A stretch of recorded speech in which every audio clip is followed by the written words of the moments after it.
Dubai அரசு ஊழியர்களுக்கு முன்கூட்டியே சம்பளம் வழங்க வேண்டும் என்று துபாயின் பட்டத்து இளவரசரான ஷேக் ஹம்தான் உத்தரவிட்டுள்ளார்.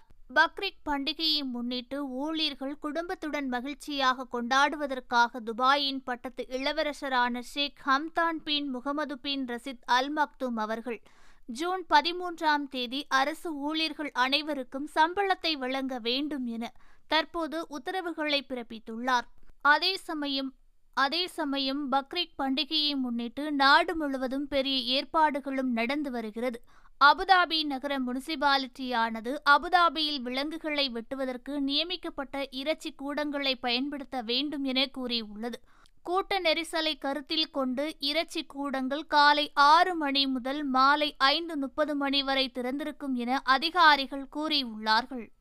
ஓகே ஃப்ரெண்ட்ஸ், இது போன்ற நியூஸ்களை உடனுக்குடன் தெரிந்து கொள்ள எங்கள் ரேஸ் தமிழ் சேனலை லைக் பண்ணுங்க, ஷேர் பண்ணுங்க, கமெண்ட் பண்ணுங்க, மறக்காம சப்ஸ்கிரைப் பண்ணுங்க.